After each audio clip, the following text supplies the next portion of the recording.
Hey y'all, what's happening? Johnny Glock here. Yesterday we shot from Ron Gunner's house, and I had a gentleman with me that gave me a ride, kind enough to give me a ride, Joe. He's from Johnstown. So today I'm at Joe's house because I did some work on his guns, and we just wanted to get them, tighter. And so basically, I want to shoot this video to show you guys that, the tolerances on these Glocks, and I'm sure you can hear that, and the way there's all this movement in the slide, and even when you push down on the barrel, you're going to see, just because it's a combat weapon, there's lots of tolerances. So as yesterday you saw, there was this gun that he had done by SJC, and wanted to tighten it up really, really, really tight. And I think I've told you about this. This is a vise that it's in, and I did use the ball peen hammer. I never showed this, how to do this, but I just want you to see the results here, because this is in a vise. And you can see there is absolutely no movement of this slide, no movement of this barrel. You can see I'm pushing actually the gun down. And Joe is here. This is Joe's gun. And he can confirm that this thing is as tight as it's going to get. There's no movement whatsoever. Right, Joe? Absolutely. Okay, so, and it's functioning spot on. And this is just going to make everything function more accurately. And for me, as a trigger architect, it's going to make the trigger pull so much more responsive. That way, when I'm putting like a highly refined trigger group in here, it's going to function way better than the gun that that doesn't have the slide tightened. Now, granted, this is the Seymour sight goes on top of this. This is one of the competition race gun here. It's built up for that. You can see with the compensator and all that kind of stuff. So this is a gun that definitely you want to be as accurate and as tight as possible. It can shoot sub 1.5 groups at 50 yards if you get it right. And there's a KKM precision barrel in here. So it's a different animal than your everyday carry, where you're just you have to hit center mass, and you almost don't want it too tight because it might have a feed issue or things of that nature. You don't want to do all these things. Some guns to some you don't. Like when I built triggers, Joe's trigger had the Deuce X yesterday. I built that a different way than I'm building the trigger for this gun. So we talk about trigger kits and stuff like that, or when you get something like, say, the Edge, or you get something from Ghost, those are kind of like they're designed to be one thing. You can change the poundage on it, but what you get is what you get, and that's and believe me, I'm not talking sling and mud or anything. That's the design of those kits, and they do what they do really well. And that's the differentiation between what I'm doing. I'm building specifically, and you've heard me say this a million times, I'm building specifically for the gun, for that shooter.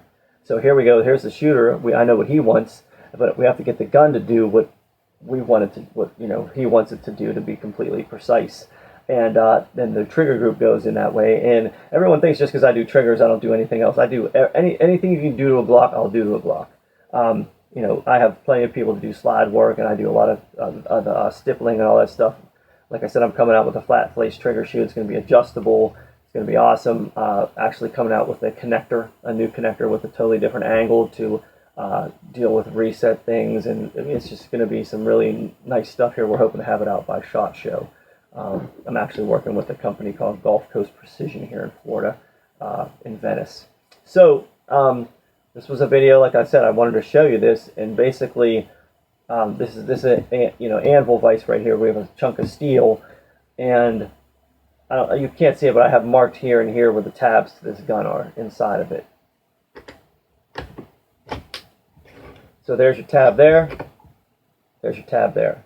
And with those tabs, I've gone over them with, successively with Kratex wheels to get the tabs even polished up, because that's going to make the gun function a lot better too, taking all the tooling marks off of here and rounding these edges and making them smoother. It's going to make it run. Since we tightened up the rails, it's going to make this gun function better.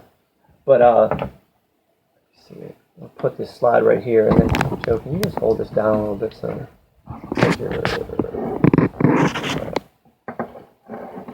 do that. I'll take this off. Okay, so here's your slide. I mean, you always want to put something underneath it. I had a piece of leather underneath it before, and it didn't work out too good. But this way, let me turn this. Okay, so you can see I'm on this anvil surface here. It's got to be a hard surface. And I'm taking this hammer, and I know where the slide tabs are, so this is what I'm trying to crimp right here a little bit. And you know, I'm not going to do it anymore to this, but it's sort of like a angled strike like this to the inside, and it's almost like you want to bump a couple times and then come like that. And you're going to do that to all areas where, and if you angle it a little bit too like this, you're going to be able to get a really nice hit as opposed to it being flat. Because sometimes when it's flat, you're just going to deflect that way. So if I angle this up a little bit, I'm just drastically showing you, if I angle it up and then come down there, I'm going to be able to crimp it. And then if you go to put it on and it's not going on, what you're going to do is you're going to run a screwdriver through here, and you'll feel where the screwdriver gets right now. It's tight right there, but it's exactly how tight I want it. But say you can't get it to slide on, you're just going to put that in the highly tight spot, and you're going to turn. You can turn it like you're trying to pry it open, and just gently back that up if you could. Okay. I just want to show them. So you're turning it like this, like as if you're gonna, trying to open that area up. Or don't pry like that. Just turn, a little bit of turn. You got to have a little bit of arm strength there. But I know everyone's been set that there. And we'll put this. I know everyone's been kind of bothering. No, I don't see me bothering me. Asking me to show them that technique. And that's basically it, man. You get that slide tightened up, especially for your range guns and your competition guns. And even if you know if you want to tighten the tolerances up a little bit for your everyday carry guns, it's fine. You just got to know the parameters that you're working with. But yeah, and he can attest to it. It was loose. Oh, it was loose. Yeah, it was a loose slide. Yep. Much more loose than it should be. And so you see, like I have to push it on a little bit there, then push it on here. But this thing is, once I get the triggers group in here that I built for him yesterday and we tighten it up, it's going to be a fucking Picasso, man. Trust me. It's just going to, this thing's going to run like a Rolex. Anyway, so that's a little bit of video. We might visit you again today. Like I said, I am on vacation, but I'm making some house calls and stuff like that. Why not? I can't keep my hands off it. It's just part of the nature of the passion of the beast.